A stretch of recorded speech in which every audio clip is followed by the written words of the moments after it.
저는 어렸을 때 무언가를 조립하는 것을 좋아했습니다. 간단한 것은 뜯어내서 이 부분과 저 부분을 맞추고 움직이게 되는 이런 것들도 있었는데, 또 그 중에는 뭔가 전선과 전선을 연결해서 스위치를 달고 이것을 누르면 불이 들어오거나 소리가 나게 만드는 그런 키트들도 있었습니다. 그리고 어떤 거는 납땜을 해야 된다, 이런 것들이 있었습니다. 그래서 전선과 이 작은 기판을 연결할 때 그냥 테이프를 붙이면 되지 않을까 생각했는데, 테이프를 붙여놔도 금방 떨어져서 소용이 없는 겁니다.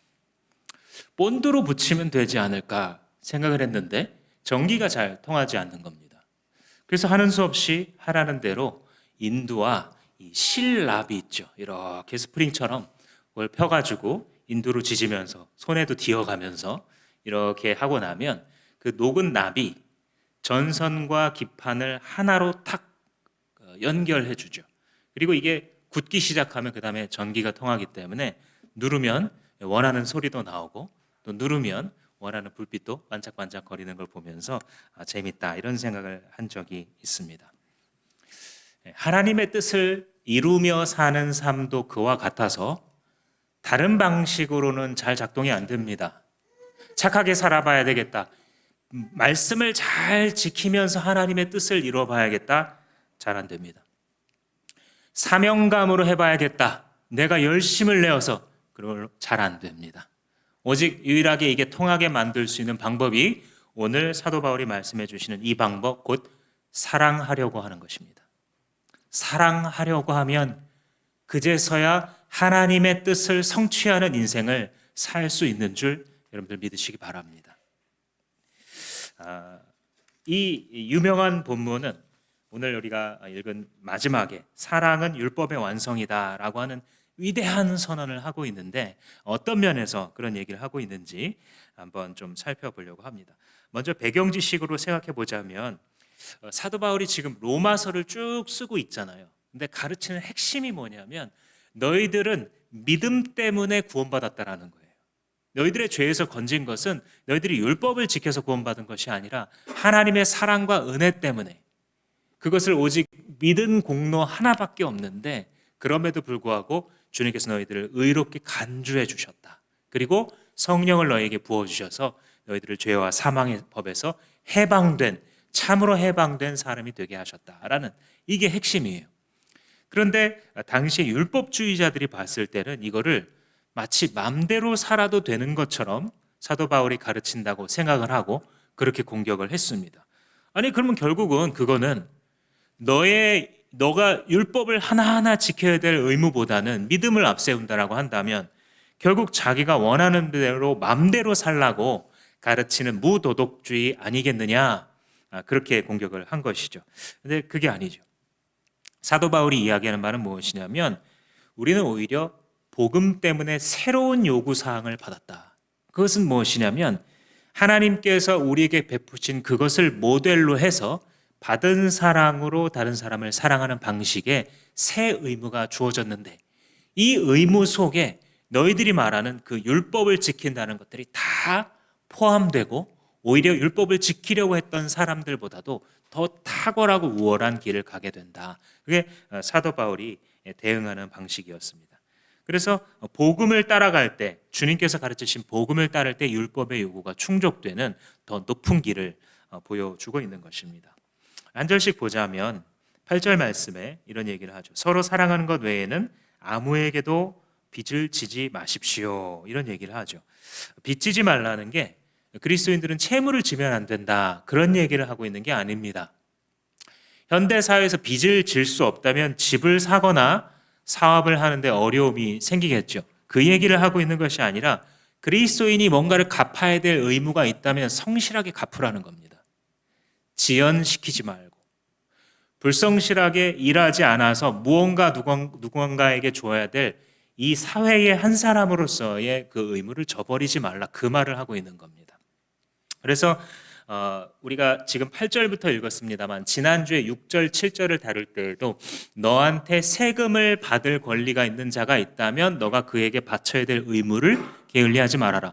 조세의 문제라고 한다면 그 조세를 바치는 것을 게을리하지 말아라 라고 함으로써 그 그리스도인에게 있는 의무를 다하라라는 말을 하고 있는 것입니다.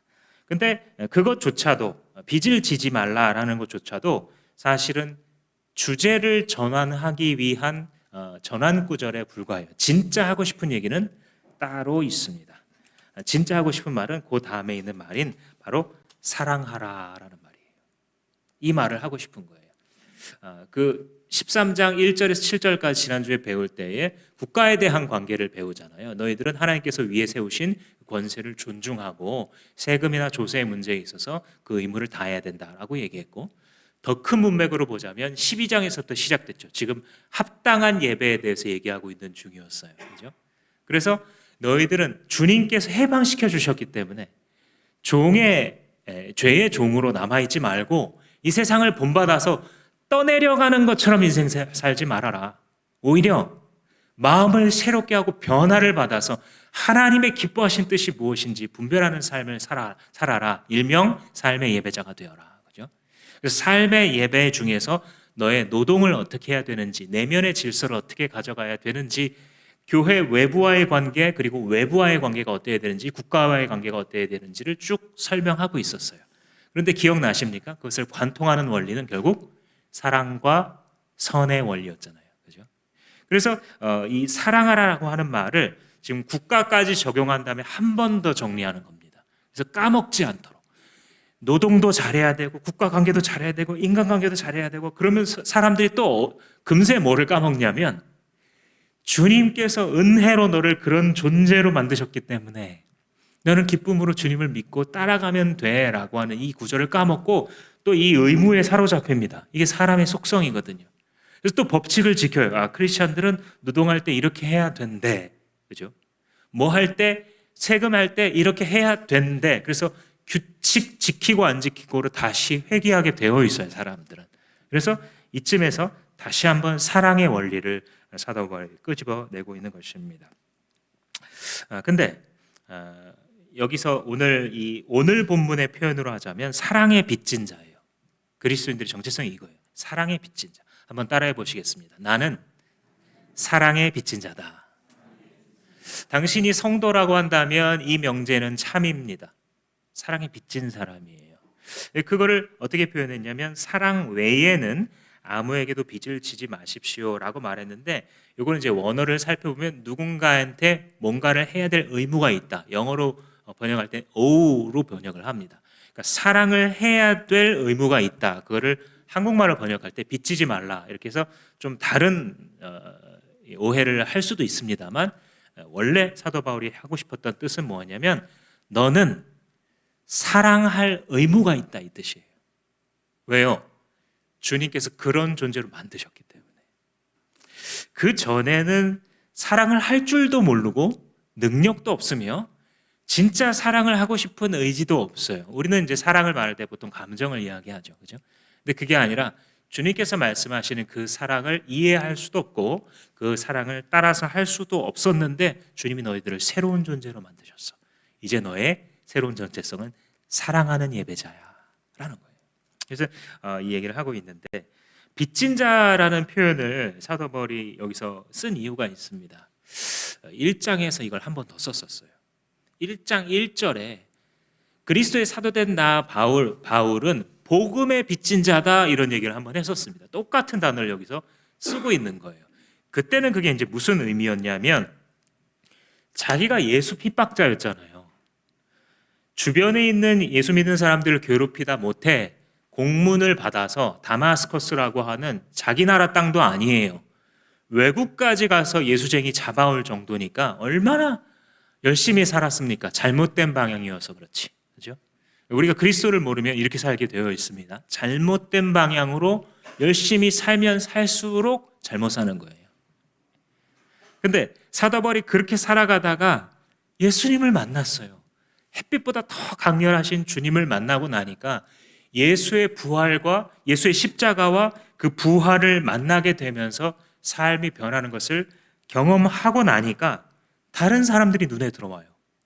이 사람들도 죄의 종으로 살아가고 있구나. 내가 마치 그랬던 것처럼. 나는 나 스스로 굉장히 괜찮은 삶을 살아가고 있다고 착각하고 있었는데 그리스도를 만나고 나니까 이게 다 배설물과 같은 삶이었구나. 그런데 나만 그런 게 아니라 내 주변에 있는 이 사람들도 그 비참 속에 똑같이 빠져 있구나. 그러므로 나 혼자 이 복음을 누릴 수가 없구나라는 것을 강력하게 느끼게 됩니다.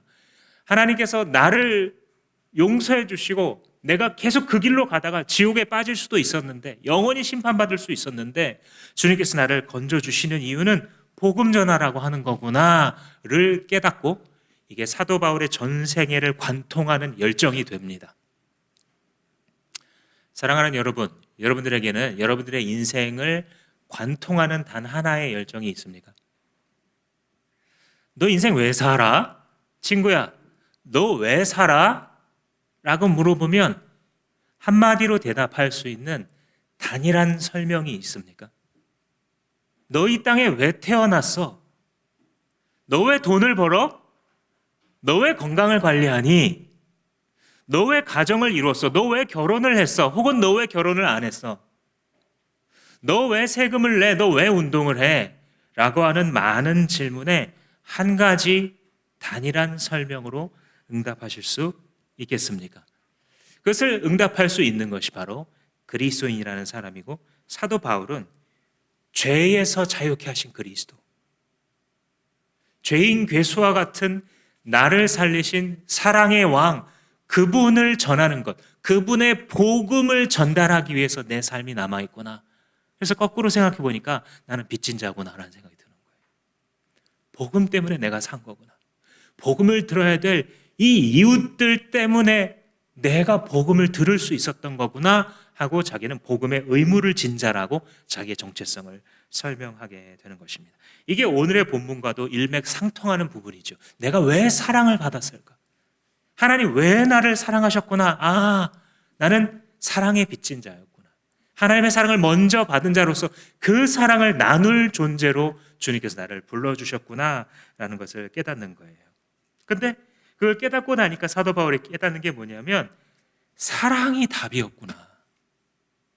내 인생의 열심도 답이 아니었고, 내 인생에 의롭게 사는 것도 답이 아니었으며, 내 인생에 인정받는 것도 답이 아니었는데, 사랑하게 되면 하나님의 법을 성취하는 거구나, 이렇게 딱 깨닫게 돼요.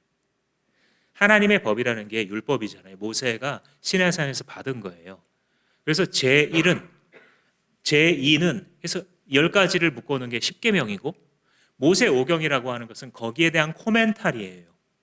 그래서 왜 이런 법을 주셨는지 배경을 창세기와 출애굽기 절반에서 설명하고, 그리고 출애굽기 나머지 절반과 레위기와 민수기와 신명기 절반에서 법을 막 말하잖아요. 근데 그 법은 가만히 들여다보면 전부 십계명 안으로 요약이 돼요. 그죠? 결국은 살인하지 말라는 거예요. 결국은 간음하지 말라는 거고요. 결국은 도둑질 하지 말고, 결국은 탐욕 부리지 말고, 내 이웃과 삶을 비교하면서 막 시기 질투하지 말고 너한테 주신 것을 만족하면서 살라는 거예요. 결국은 하나님을 예배하라는 거예요. 결국은 일의 노예가 되지 말라는 거예요. 안식하라는 거예요, 하나님 앞에서. 그게 긴 율법서의 요약이 결국은 십계명인 것이죠. 근데 그런 말씀을 하나님께서 십계명으로 주셨을 때 결국은 그 율법은 누구의 뜻이 담겨 있는 겁니까? 모세의 뜻이 담겨 있는 건가요? 아니면 그 당시 이스라엘을 둘러싼 고대 근동 사람들의 뜻을 담고 있나요? 십계명이? 아니죠. 그럼 누구의 뜻을 담고 있죠? 하나님의 뜻을 담고 있어요. 그런데 재밌는 건 뭐냐면 하나님의 뜻을 담고 있는 그 계명을 지키려 했던 자들마다 다 실패했어요. 구약 성경이 이렇게 두껍지만 구약 성경이 4분의 3, 신약 성경이 4분의 1 정도의 분량이 돼서 이 정도의 이제 두께가 나오는 건데, 그 두꺼운 구약 성경이 결국 무엇을 얘기해 주려면 사람들이 실패했다라는 걸 말해줘요. 특별히 하나님의 백성인 이스라엘이 주님의 법을 지키는데 실패했다라는 걸 말해줘요. 주님의 뜻을 성취하고 주님의 뜻대로 사는 것을 실패했다라는 것을 이렇게 긴 에피소드들로 설명을 해주고 있는 거예요. 그러니까 엄두도 내지 말라는 거예요, 사실. 신약 시대라는 높은 봉우리에 서서 구약의 낮은 봉우리들을 쳐다보면 이렇게 해도 실패하는 거구나. 저렇게 해도 실패하는 거구나. 왕을 세워도 실패하는 거구나. 선지자들이 많이 말씀을 전해도 결국은 실패하는 거구나. 방법은 하나님의 법을 지키려고 살아가는 데 있는 것이 아니라 그 법이 우리의 마음에 심겨지고 그 법 안에서 하나님을 사랑하려고 할 때 하나님의 뜻이 이루어지는 거구나. 이걸 깨닫게 하려고 이 많은 시대가 필요했던 것입니다. 그래서 사랑하는 자는 하나님의 계명을 다 지킨 것과 같다, 이런 말을 합니다.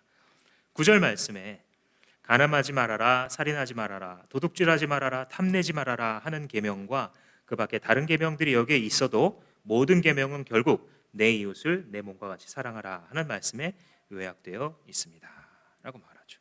그리고 이 말씀은 예수님께서 하신 그 말씀을 그대로 상기시키는 거예요.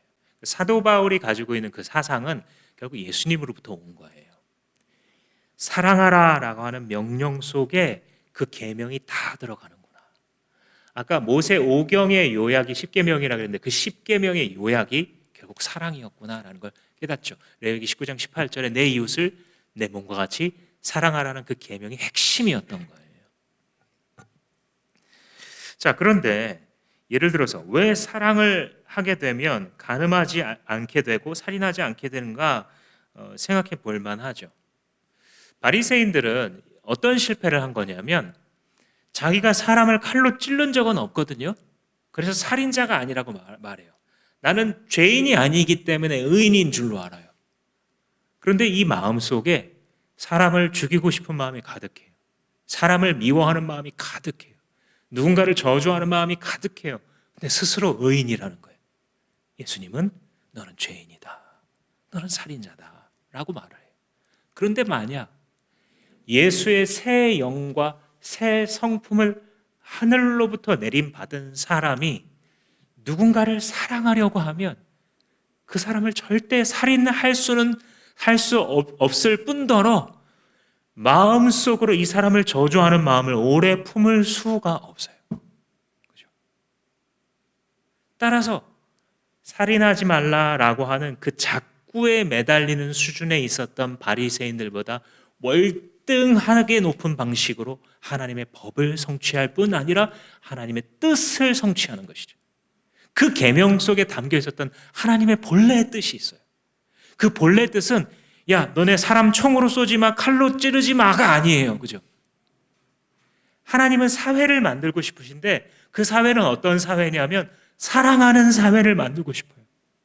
그 사랑하는 사회의 모습을 규정으로 묘사하면 그것들이 율법이 되는 거예요. 간음하지 말라.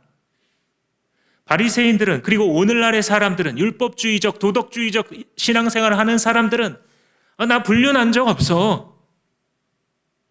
나 결혼관계를 벗어나서 혹은 결혼하기 전에 내 마음대로 내 성을 사용한 적이 없어. 그러니 나는 죄인이 아니고 나는 의인이야 라고 생각하고 있는데 주님이 보실 때는 그 마음속에 온갖 더러운 것들로 가득한 것이죠. 그러니 사랑해야겠다라고 생각을 하면 내가 이 사람을 사랑한다는 것이 세상이 가르쳐준 감정적인 사랑이 아니잖아요. 그죠? 사랑이라는 것은 상대방을 세우겠다는 결단이에요. 하나님이 우리를 사랑하실 때 언약적 사랑이라고 얘기하는 것은 무엇이냐면 하나님의 감정이 늘 너를 좋아 하시는 게 아니에요. 우리가 죄 가운데 빠졌을 때는 매를 드시잖아요. 계속해서 타이르시고 선지자를 통해서 말씀하시다가 그래도 말을 듣지 않으면 어떻게 해요? 매를 드시잖아요. 근데 매를 때리시고 진노하신다고 해서 하나님의 사랑이 끊쳐졌어요? 아니요, 끊쳐지지 않았어요. 왜요? 상대를 세우겠다고 하는 하나님의 언약적 결단은 전혀 변하지 않았어요. 사랑은 인격이에요. 지정의가 포함된 언약적인 결단이기 때문에 하나님의 사랑이 끊쳐지지 않았어요. 우리가 사랑하라 라고 할 때에도 나 당신을 너무너무 사랑해. 근데 이번 한번 실수했어, 저 여자랑. 이건 세상이 가르쳐준 감정적 사랑 얘기하는 거예요. 아직도 당신 생각하면 난 좋은 애정이 들고 좋은 마음이 있지만 유혹에 이끌려서 이 사람이랑 잠을 잤어 라고 말하는 중에, 근데 그게 사랑이 아니에요. 사랑이라고 하는 것은 상대방을 세우겠다고 하는 언약적 의지적 결단이에요. 그러니 주님으로부터 배운 사랑을 가지고 있는 사람은 간음하지 말라라는 말이 나오기 전에 훨씬 더 높은 삶을 사는 거. 어떤 삶이냐면, 같이 직장 생활하다가 매력적인 직장 동료가 자꾸 마음속에 들어와요. 그럼 어떻게 합니까? 무슨 일이 벌어지기도 전에, 어떤 대화가 이어지기도 전에 차단을 하죠. 하나님, 내가 이 생각을 품고 계속 있을 수 없습니다. 나는 하나님의 사람이고 하나님이 주신 사랑이 여기에 있는데 내가 어찌 내 샘물을 내 샘에서 넘치게 만들겠습니까? 이렇게 기도하죠. 그죠? 이게 간음하지 말라라고 하는 법을 주실 때 하나님께서 보고 싶으신 사회의 모습, 가정의 모습이 아니겠습니까? 그죠? 그러니까 율법이라고 하는 것은 결국은 하나님의 뜻에서 비롯된 것이고, 진짜 중요한 것은 율법의 규칙 몇 개를 지켰느냐가 아니고 그 규칙을 주신 하나님의 마음을 알았느냐에 달려 있는 거예요. 근데 문제는 무엇이냐면, 당시에 이 도덕주의자들처럼 우리는 계속해서 그 율법을 지켜야, 혹은 우리들로 말하자면 착하게 살아야 구원을 받는다, 이런 사상을 가지고 있는 거예요.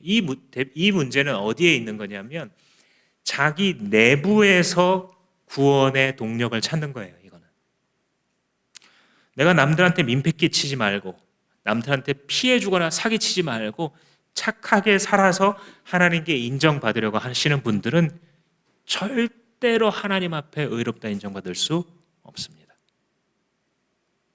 뭔가 있어 보여요, 이런 말을 하는 분들이.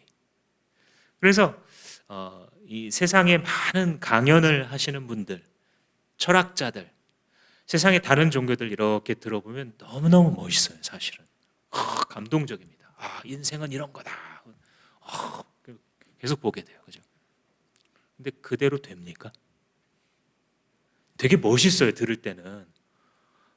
지금 이 세상에 땅을 가진 땅 부자들이 자기들이 집을 다 가지고 그 지주들이 땅 배만 떵떵거리고, 그러니까 이 노동자들이 일어나서 힘을 단결해가지고 공평하고 모두에게 분배되며 모두가 서로 함께 다 잘 사는 사회를 만들기 위해 사유재산을 몰수하고, 여기에 유럽의 모든 지성인들이 넘어간 거예요. 대부분의 지성인들이.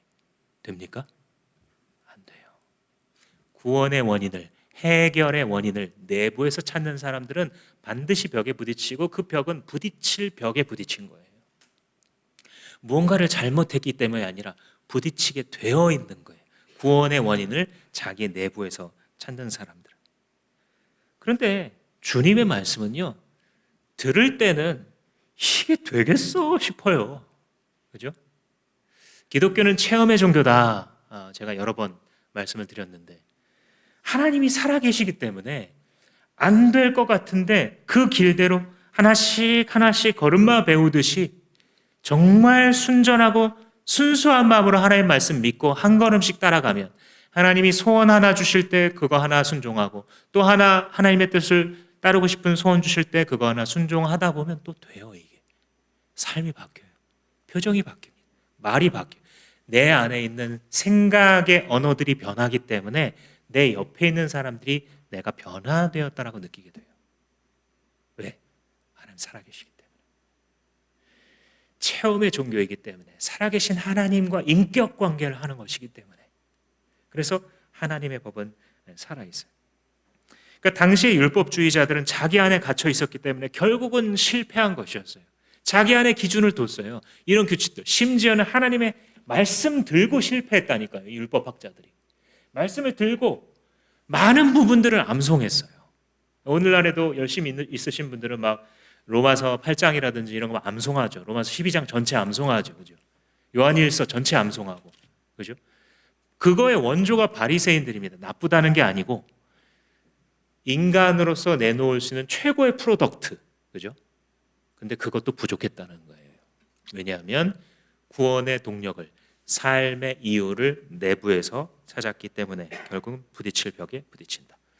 그런데 그런 율법주의의 길과 다른 복음의 길은 무엇이냐면 하나하나의 행동을 다루기보다는 인격을 다뤄요. 그래서 단순히 도덕적으로 어떤 옳은 행동을 하나를 했느냐 안 했느냐에 만족하지 않고 복음은 하나님과의 관계를 물어보는 거예요. 너 하나님과 화해되었느냐? 너는 하나님을 배신한 인생을 살고 있었기 때문에 하나님의 무한하신 진노를 받을 존재인데 그 하나님과 화해되었느냐? 너 하나님 편이 되었느냐? 너 예수 그리스도의 복음 선포 앞에 복종했느냐, 항복했느냐를 물어요. 예수 그리스도를 믿고 난 다음에도 주의 영이 들어와서 우리를 점령해요. 그 성령이 우리 안에 들어오신 거예요. 그죠? 그리고 성령께서는 끊임없이 물어보세요. 너 주께 기쁨으로 복종하느냐? 원래는 불가능해요. 주님께 어떻게 복종해요? 죄인인데. 그죠? 근데 성령이라고 하는 점령군을 우리 안에 딱 두셨잖아요. 점령 대장이세요, 성령께서. 그런데 차이점은 무엇이냐면 세상에서의 점령군은 폭력을 휘두르지만 우리 안에 들어오신 점령하신 하나님의 영, 예수 그리스도를 보내신 성령께서는 우리를 평화로 점령하세요. 사랑으로 점령해 가세요. 그리고 그 일이 이루어지지 않으면 우리 속이 불편해요. 그래서 복음은 우리가 하나님과 관계를 맺고 우리의 인격이 예수의 성품으로 변해가는지 안 변해가는지에 관심이 있고, 본래는 그리스도에게만 속했었던 그 거룩하고 능력 있는 성품이 우리를 통해 어떻게 바깥으로 흘러나갈 것인가에 관심을 가지고 있어요. 그러니까 남을 사랑하는 사람은 율법을 다 이룬 것입니다 라고 하는 말씀은 하나님이 우리를 다루시는 놀라운 역사의 방법을, 그 원리를 지금 얘기하고 있는 것입니다. 그래서 성경의 전체 결론을 읽어보면 우리는 새로운 성품을 하나님께서 주시지 않으면 하나님을 순종할 수도 없고 사랑할 수도 없구나. 이게 성경의 결론이란 말이에요. 그래서 예레미야 선지자가 새 언약을 자꾸 얘기하는 거예요. 그날이 오면 하나님께서 너희의 마음속에다가 하나님 말씀을 기록할 거다. 돌판, 모세 십계명 돌판에다가 기록하듯이 다시는 하지 않고, 왜? 돌판에 써놓은 것은 돌판이지 이게 내 능력이 아니잖아요. 그러니까 아무리 간음하지 말라, 살인하지 말라, 도둑질하지 말라 해도 인류는 살인했고 인류는 간음했고 인류는 도둑질한 역사인 거예요. 그리고 그 도둑질을 작게 하면 욕하지만 도둑질을 매우 크게 하면 정복자라는 타이틀을 붙여주는 거예요. 성경의 결론은 너희들은 결국 그렇게 살기를 실패했다. 너희들은 새로운 성품을 주님께서 마음에 새겨주시기 전까지는 결코 누군가를 사랑할 수 없다라는 것을 가르쳐주죠. 그리고 예레미야 선지자가 기다리고 기다렸던 새 성품을 우리 안에 부어주실 분이 이 땅에 내려오셨고, 하나님의 아들인 예수께서 죽으시고 부활하심으로 우리 안에 있는 이 죄의 지배, 미움의 지배, 이 죽음의 지배를 끊어버리셨죠. 그리고 주의 성령을 우리 안에 부어주셨을 때 새 성품이 부어진 거예요. 예레미야는 이걸 예언한 거예요. 우리 안에 법이 새겨진다는 게 단순히 하나님 말씀이 자꾸 생각난다 그 정도가 아니에요. 그것도 성령의 역사가 맞아요. 근데 예레미야가 예언한 게 뭐겠어요? 하나님의 말씀을 돌에 안 기록하고 마음판에 기록한다는 게 뭐겠어요? 그것을 행하는 새로운 인류가 나타난다는 거예요. 자기가 원해서. 이걸 안 하면 처벌해서가 아니라 살인하면 잡혀가서가 아니라 아무도 매일 것이 없이 자유케 된 새로운 인류인데 자기의 원함을 가지고 누군가를 위해서 사랑의 희생을 할 수 있는 자들이 나타날 거라는 거예요. 그게 하나님의 법이 마음판에 기록된 신인류이고 그들은 성령을 통해 새로운 성품을 부여받은 사람들이에요. 절대로 그리스도인들이 스스로 할 수 없었던 일이에요. 그런데 성령께서 오셔서 우리가 할 수 없는 그것을 이루시고 우리 안에서 사랑의 씨앗을 뿌리시고 사랑의 싹과 꽃을 틔우시며 그 열매가 우리 삶 가운데 자꾸만 맺혀져요. 너무 신기한 거예요. 아니 어떻게 나를 통해서 사람들이 영향을 받고 있지? 어느덧 나의 인생길을 이렇게 뒤돌아보면 어떻게 이렇게 되었을까요, 주님? 이런 고백이 나와요. 그죠? 하나님, 내가 뭐 잘한 것도 없는데 왜 우리를 따르는 우리의 다음 세대가 하나님을 사랑하기 시작하고 이런 성품으로 자라갈까요? 라고 말하는 날이 오게 돼요. 그것이 주님의 약속에 담긴 비밀입니다.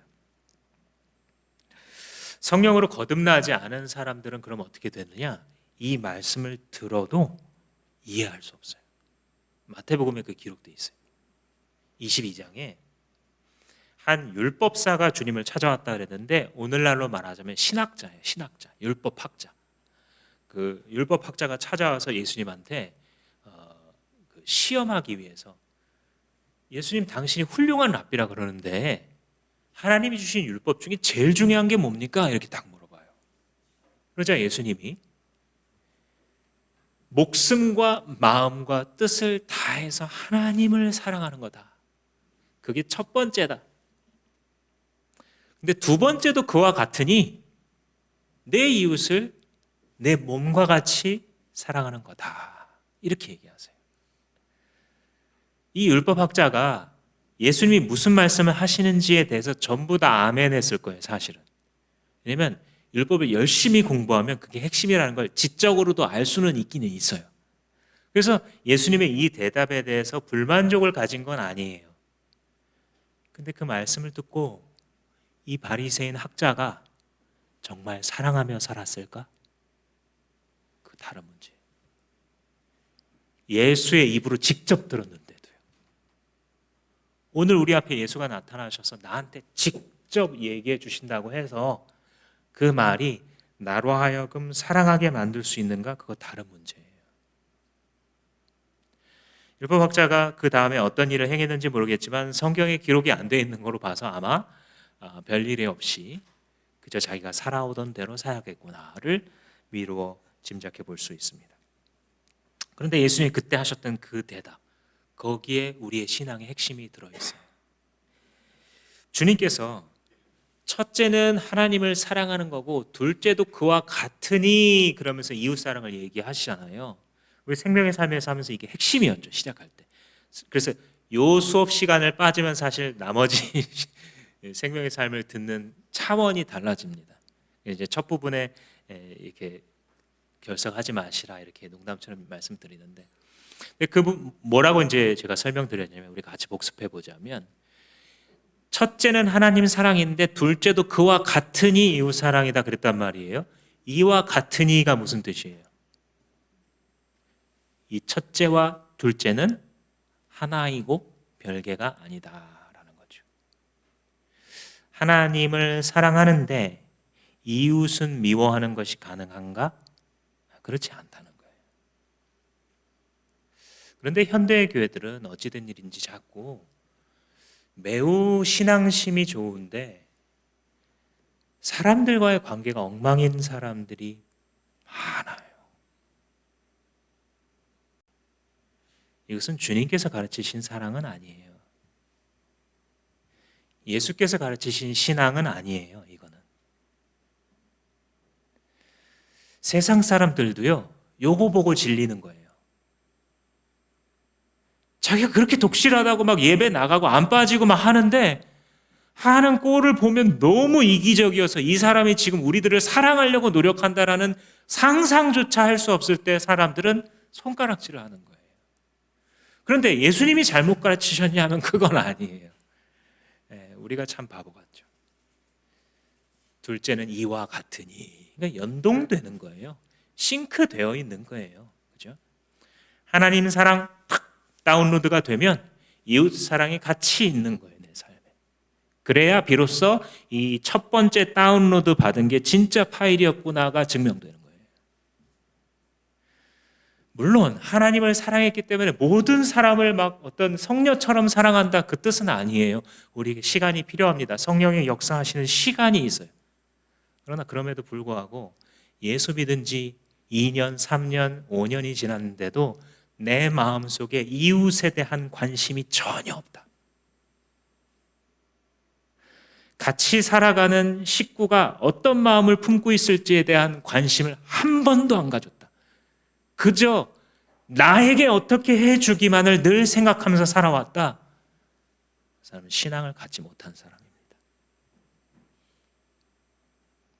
하나님의 사랑을 깨닫는 순간 우리에게는 새 영이 부어지고, 예레미야 선지자는 이것을 일컬어서 우리의 마음판에 하나님께서 새기신다는 거예요. 모세 돌판에 하나님께서 그의 손가락으로 십계명을 새기셨을 때 그게 얼마나 위대한 일입니까? 얼마나 대단한 일이에요.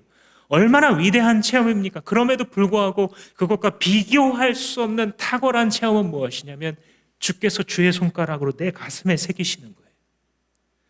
서로 사랑하라. 사랑이 답이다. 사랑으로만 승리할 수 있다. 성령께서 부으시는 이 경험은 모세가 40일간 금식해서도 죽지 아니하고 하나님의 말씀을 받으며 그 많은 구름들과 천둥 소리에서 모든 사람이 두려워했을 때 하나님의 말씀을 받았던 그 영광보다도 더 높은 차원의 영광입니다. 사랑하는 여러분들은 그 영광을 담지하고 살고 있는 분들입니다. 왜요? 성령께서 우리 마음속에 살고 계시기 때문에. 그래서 하나님 사랑과 이웃 사랑은 별개가 아니다. 또 한 가지는 뭐냐면 순서가 있다는 거예요. 우선순위가. 첫째는 하나님을 사랑하는 거고, 둘째는 이와 같으니 이웃 사랑하는 거고, 그랬으니까 우선순위가 있는 거예요. 그죠? 첫째가 안 되면 둘째는 이루어지지 않아요. 만약에 둘째만 있다고 하면 그것은 가짜일 수도 있는 거예요. 그런 분들이 있죠. 이웃을 사랑하기만 하면 하나님은 자동으로 사랑하는 거다. 이렇게 가르쳐요. 멋있어 보입니다. 지속되지 않아요. 어딘가에 멀리 아프리카에서 고생하고 있는 사람들한테 꾸준히 성금을 보내는 이웃 사랑처럼 보이는 모습이 있다 할지라도 자기 만족에 불과할 수 있어요. 하나님으로부터만 우리는 사랑을 부은 바 될 수 있기 때문에.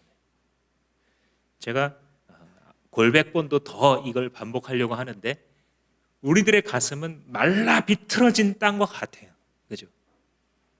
그래서 누군가한테 조금 사랑을 받는다고 해서 내 존재가 변하지는 않습니다. 잘.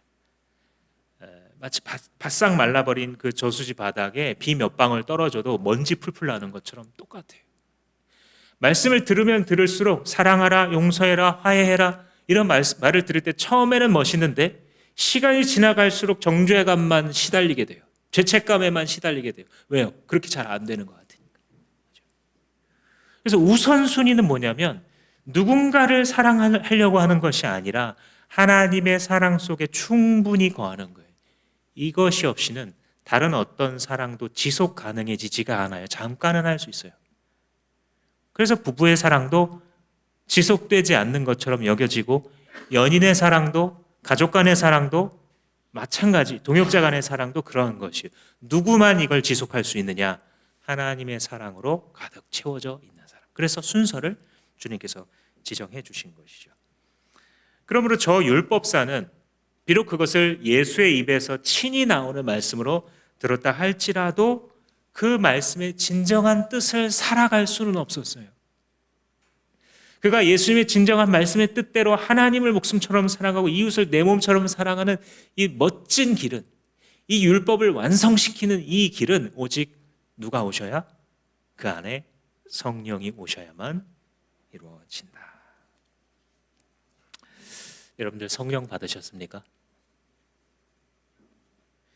이 질문은 거듭나셨습니까? 하는 질문과 똑같은 질문입니다. 여러분들 다시 태어나셨습니까? 예수님은 가르치셨어요. 너희가 물과 성령으로 거듭나지 않으면 하나님의 나라를 볼 수 없다고, 들어갈 수 없다고 말씀하셨어요. 다른 게 기준 아닙니다. 물과 성령으로 거듭났느냐. 물이라고 하는 것은 죄 용서를 말하는 것이고 씻어버리는 죄 용서를 말하는 것이고, 성령이라고 하는 것은 그 구원받음의 보증으로 신내림을 받았느냐를 묻는 것입니다. 세상 잡신이 아니라 하나님의 신으로 하나님의 영으로, 예수의 영으로 부음을 받았는지를 묻는 것입니다. 예수의 영이 들어와야 비로소 나는 죄인으로소이다를 고백하게 되고, 비로소 예수여 당신은 나의 구원자일 뿐만 아니라 내 삶의 주인입니다라고 동의할 수 있게 되는 것이죠. 그래서 로마서 5장 5절에 보면 우리가 몇 달 전에 묵상했던 말씀인데 이렇게 되어 있습니다. 소망이 우리를 부끄럽게 하지 아니함은 우리에게 주신 성령으로 말미암아 하나님의 사랑이 우리 마음에 부은 바 됨이니. 하나님의 사랑이 우리 마음에 부은 바 됨이니. 그죠? 예수님 하신 말씀과 딱 떨어지죠. 하나님의 사랑이 우리 마음에 부은 바 되었다라는 거예요. 여기서 출발하는 거예요. 여러분들 성령의 가르치심을 허락해 드려야 돼요. 이게 왜 중요하냐면 인격과 인격의 관계라는 것은 허락하지 않았는데 무언가를 나한테 행하잖아요. 이것은 그 인격을 짓밟는 것이 돼요. 그죠?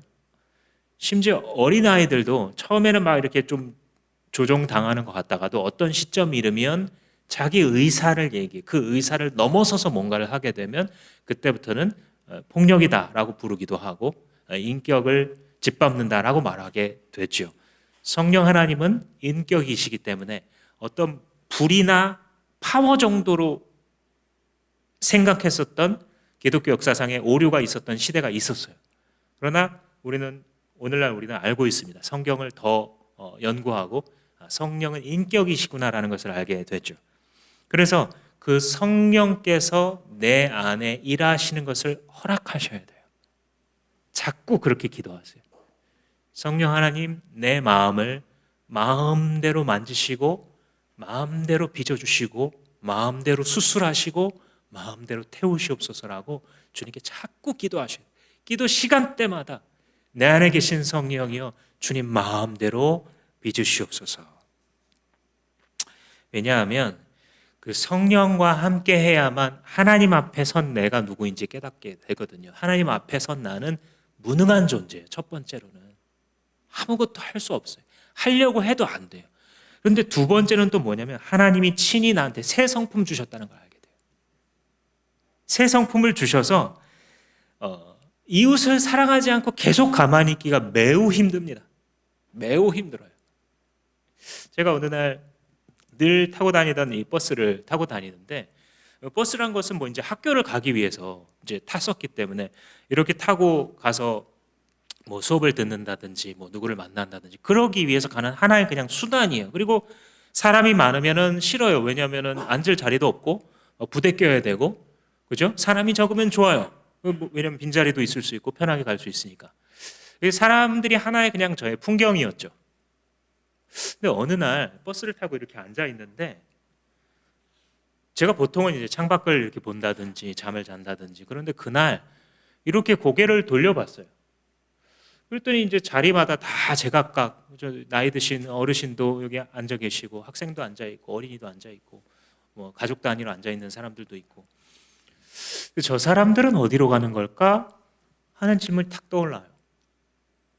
근데 그 어디로 가는 걸까가 행선지를 얘기한다기보다는 그들의 인생은 무엇이고 그들은 어디를 향해서 가는 걸까, 그런 느낌으로 질문이 떠오르는 거예요. 이건 내가 한 번도 생각해 보지 않았고 어디 책에서 읽은 적도 없어요. 근데 그날부터 풍경이었던 사람들이 사람으로 보이기 시작하는 거예요. 어디 마트 계산대 가면 돈 계산해주는 그런 역할을 하는 분들이 있어요. 계속 뭐 얼마입니다 하고 주고 영수증 주고, 얼마입니다 계산하고 영수증 주고. 어디를 뭐 식당 같은 데 가면 뭐 물을 가져다 주고 이렇게. 그들은 사실 이 사회를 돌아가게 하는 그 역할을 하는 부속이라고 말할까요? 나쁜 뜻 없이 그냥 그 사회를 돌아가게 만드는 어떤 기계와 같은 존재예요. 근데 어느 날 갑자기 이 사람들의 얼굴이 보이는 거예요. 참 이런 일을 하실 때 참 곤란하겠다. 이런 손님을 만나면 참 힘들겠구나. 성령이 들어오고 나서 신자 안에 이전에는 그저 내 옆을 스쳐 지나가는 배경과 같은 사람들, 그리고 어떤 기능들을 해서 내가 하고 싶은 길을 도와줘야 되는 부속과 같았던 사람들이 이제 사람으로 보여요. 하나님이 만드시고 하나님이 관심 갖고 계신 사람으로 보여요. 그렇다고 제가 뭐 할 수 있는 능력이 있는 건 아닌데도 그렇게 시작을 하세요. 아니, 원래 이 배우자는 나를 행복하게 만들어야 되는 사람이거든요. 아니, 원래 부모님은 내가 공부하고 뭐 또 좀 좋은 데도 갔다 오고 그렇게 공급해 줘야 되는 존재거든요.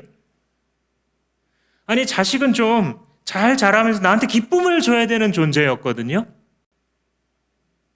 근데 사람으로 보이는 거예요, 이제. 나한테 뭘 해줘야 되는 존재가 아니라 하나님 만드신 사람의 모습으로 보이기 시작합니다. 그 영혼에 관심을 갖게 되고 성령께서 들어오셔서 그리스도인이 자기 자신을 새롭게 보게 된 만큼 다른 사람들도 새로운 시각으로 보게 됩니다. 자기 자신이 전적으로 무능했는데 오직 하나님의 은혜로 구원받은 똑같은 방식으로 이 사람도 전적으로 무능한데 하나님의 은혜만 있으면 이 사람 살 거야. 이 사람 지금 답이 다른 데 있는 줄 알고 여기저기 다니지만 이 사람 하나님 한 번만 우리 목장에 오게 해주세요. 하나님 이 사람 한 번만 예수영전 모임에 나타나서 90분 동안 앉아있게 해주세요. 이런 기도를 하는 거예요. 왜? 내가 경험했으니까. 내가 잘난 거 아무것도 없는데 복음이 들어왔을 때 내 모든 인생을, 내 모든 영혼을 송두리째 바꿔놨다라는 사실 때문에 그 영혼을 불쌍히 여기게 되고 그도 똑같은 은혜를 받기를 간절히 바라는 마음, 사도 바울과 동일한 마음을 갖게 돼요. 평범한 사람인데. 여러분, 그런 사랑이 여러분들한테 이미 주어져 있다는 사실을 믿으시겠습니까? 그런 사랑의 능력이 이미 주어져 있어요. 근데 문제는 어디에 있냐면 그것을 연습하느냐예요. 연습은 매우 중요합니다. 이미 재능이 있다 할지라도 전혀 연습을 안 하는 사람보다 재능이 조금 적어도 계속 연습하는 사람이 앞서갈 수 있어요.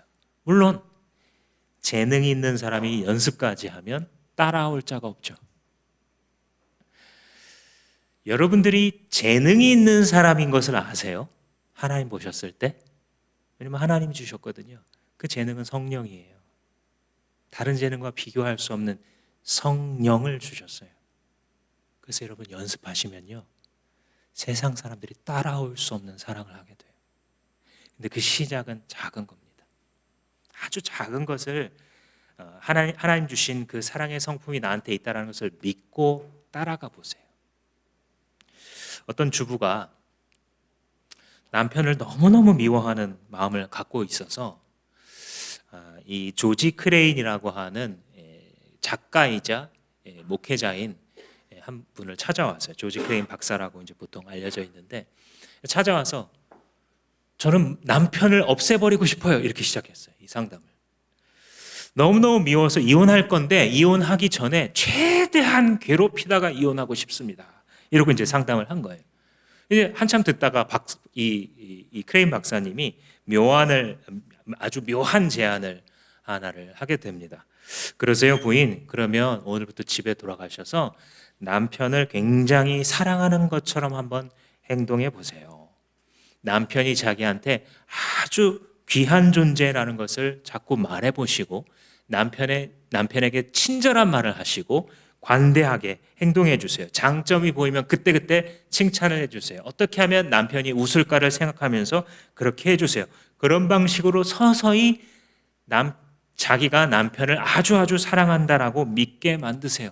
그래서 이 여자가 나 없이는 못 살겠구나라고 확신하게 되었을 때 그때 폭탄을 던지세요. 그때 이혼하자고 말하면 그게 바로 남편을 가장 괴롭힐 수 있는 방법이 아니겠습니까? 그 말을 듣고 이 부인이 웃음을 띠면서 집에 돌아갔대요. 복수심을 가득 담고 그게 제일 좋겠다고 말하면서 떠났습니다. 그리고 실제로 이 크레인 박사가 제안해 준 대로 한번 해봤대요. 남편을 사랑하는 것처럼 행동을 한 거죠. 그런데 2달 동안 그렇게 이제 하고 있는 동안 크레인 박사가 다시 이 여인이 찾아오지도 않고 전화도 안 하길래 2달 만에 이 수화기를 들고 전화를 걸었습니다. 그리고 부인에게 물었어요. 자, 부인, 이제 이혼할 준비가 되었지요? 그때 주부가 대답합니다. 이혼이라뇨? 나는 남편을 진짜로 사랑해요. 끊으세요? C.S. 루이스가 가장합시다 이런 글을 쓴 적이 있어요. 가장합시다. 원래 가장은 나쁜 거잖아요. 그죠? 그렇지 않은데 그런 척 하는 건 나쁜 거예요. 그런데 하나님의 사람이라는 것이 하나님께서 나를 취급해 주실 때 굉장한 사람으로 취급을 해요. 의인이라고 취급해 주신다는 이 말을 여러분들 쉽게 들으시면 안 되는데, 의인이라는 것은 완벽하다는 뜻이거든요. 여러분 옆에 있는 사람이, 여러분 지금 옆에 있는 그 사람이 거의 완벽한 사람이라고 생각해 보세요. 성실하고 일도 잘하고 돈도 잘 벌고 나한테 막 꽃도 가져다 주고 선물도 주고 다 해요. 근데 맨날 거짓말을 해요. 딱 하나 단점, 맨날 거짓말을 해요. 이 사람 의인이에요? 아니에요. 의인은 뭐냐면 완벽한 사람을 의인이라고 말하는데 하나님은 우리를 부르실 때 의인이다라고 부르신다니까요. 그래서 마치 아직 말도 할 줄 모르는 아이와 대화하면서 그랬어, 기뻤어, 슬펐어, 기저귀 갈아달라고 마치 의사소통을 다 하고 말로 할 수 있는 존재인 것처럼 얘기해 주다가 어느덧 정말 대화가 되는 사이가 되는 것처럼 하나님께서 우리를 그러한 방식으로 취급하며 이끌어 가신다. 그래서 C.S. 루이스는 가장합시다. 하나님께서 우리를 보실 때 그리스도로 옷 입은 그리스도 같은 존재로 봐주신다 그러는데 그리스도인 것처럼 행동합시다. 행동해 가면 성령의 인도하심 가운데 어느덧 우리가 그 모습을 닮아 있을 것입니다 라고 역설했던 것이죠. 사랑은 연습하는 거예요. 내가 처음부터 큰 사랑을, 엄청나게 쿨한 용서를 할 수 없다고 해서 포기하지 마십시오. 여러분 안에는 재능이 있습니다. 여러분 안에는 성령이 있어요. 한 가지만 하세요. 성령이 뭐 한 가지를 깨닫게 해주시면 그거 하나 눈 딱 감고 그냥 하세요. 주님께서 그런 방식으로 이끄세요. 어떤 사람이 신앙생활에 혼란을 겪게 되냐면 성령께서 마음을 주시면 그때 그거 하나하나 따라가면 되는 것을 뭔가 더 많이 하려고 그래요. 그냥 자꾸. 이게 종교적인 열심이거든요. 인간에게 배어있는. 그러다 보니까 어때요? 다 감당이 안 되잖아요. 그죠? 내가 주님 앞에 기도하고 말씀 듣고 깨닫게 하셨으면 정직하게 하나님 이거 나한테 원하시는가 보다 하고 그거 하나를 연습할 때에 여러분들 결국은 정말 그리스도로 옷 입은 것 같은 열매가 자꾸 나타나게 될 것입니다. 여러분 이렇게 살아가는 게 제일 쉬운 길이에요. 다시 말하자면 이 로마서 13장의 사도 바울의 말로 하자면요, 사랑이 제일 쉬운 답이에요. 사랑이 제일 쉬워요. 사랑하면서 사는 게 제일 쉬운 길이에요. 이 역설은 세상에서는 사랑만큼 어려운 게 없어요. 여러 가지 의미와 차원에서 사랑이 제일 어려워요. 근데 그리스도 안에서는요, 사랑이 제일 쉬운 길이에요. 내가 이미 거듭났는데 누군가를 미워해 보세요.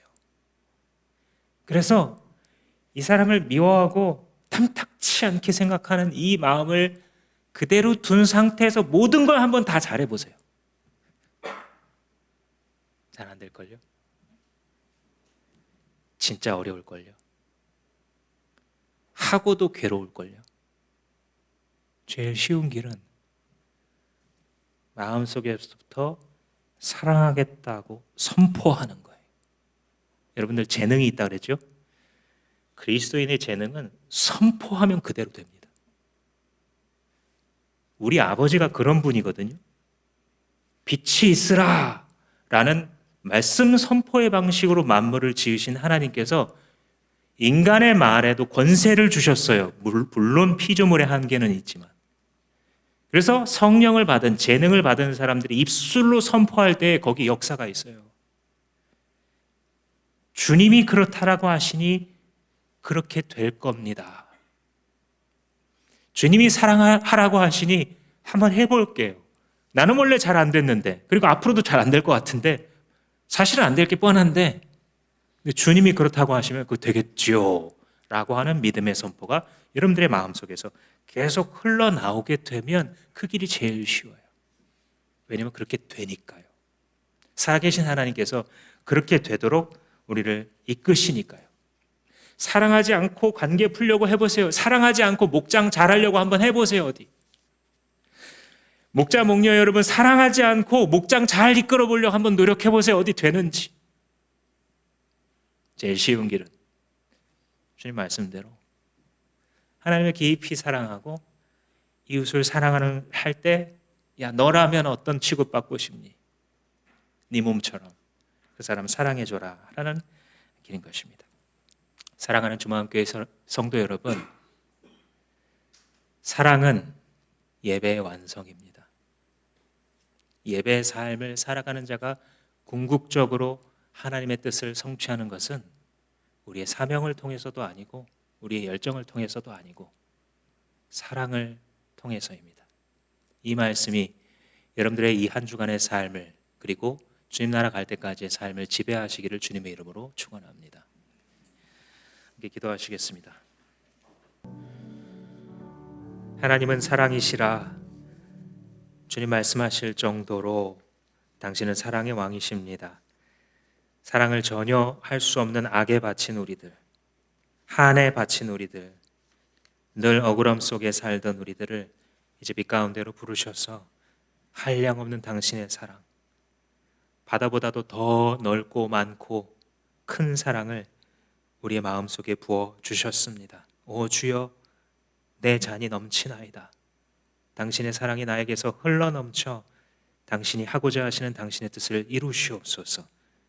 사랑하라 말씀하시오니 나의 모든 삶의 구석구석마다 당신 왜 그렇게 사는가 물을 때에 주의 사랑 때문에라고 대답할 수 있는 우리 모든 주마음교회 성도 될 수 있도록 축복하여 주시옵소서. 예수님 이름으로 기도합니다. 다 같이 일어나셔서